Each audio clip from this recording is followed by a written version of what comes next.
An estranged detective named Milo arrived alone, carrying a stubborn past and a wary heart. Beside him, Clara the clairvoyant librarian stepped softly, holding old maps and whispered confidences close. They stood before the haunted manor, its stones dark, windows like eyes, doors stubbornly shut. Milo whispered, "We are late," while Clara replied, "The clock is listening, stay ready tonight." The manor breathed cold air, and a bell tolled somewhere deep, signaling ritual beginnings near. They entered a grand hall with peeling wallpaper, a grand staircase, and statues watching judgment. Clara closed her eyes briefly and whispered names she admitted she chose not to pronounce. Milo checked his badge, then found a cracked portrait showing a family, their smiles rehearsed. A clock somewhere above began ticking, unevenly, counting breaths, as dust motes danced in light.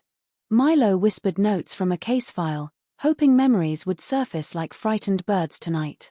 Clara touched a dusty shelf, and faint pages fluttered, revealing names etched in ink there. One name matched a local tragedy, a missing child, and Milo's guilt throbbed loudly inside. He confessed softly, "I blamed myself then. Perhaps I saved nothing, maybe I saved something." Clara nodded, saying, "Your eyes have changed, detective. Fear sharpens truth when love waits here." They followed the staircase to a tower room where wind rattled iron, chanting began softly. A hooded figure stood by an ancient clock, hands moving too slowly, counting heartbeats tonight. Clara asked, "Who guards the ritual?" And the figure answered, "Like frost, the manor remembers." The clock struck midnight, rings echoing through timber, doors rattling, ceilings groaning with ancient weight.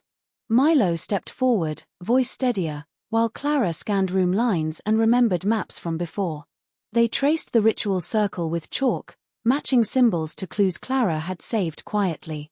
A door opened, revealing a childlike silhouette, not menacing, but hungry for answers and release. Clara spoke softly, offering memory bread, a promise to mend past wounds with compassion today. Milo faced the silhouette, asking it to name itself, to stop hurting the living here. The silhouette sighed, revealing a tarnished clock key, the memory needed to finish the ritual. Milo grasped the key, recalling weathered streets and cases that taught him patience and mercy. Clara guided the key into a hidden lock in the clock tower, where truth waited. The rituals faltered, bells quieted, and the manor exhaled, releasing trapped memories onto wooden floors. Milo looked at Clara, gratitude softening his features, while she offered brave, steady smiles back. They walked outside together as dawn neared, manor quiet, clock tower rituals finished, souls granted forgiveness. Milo said, "We will keep watching," and Clara replied, "Always, the library remembers us too."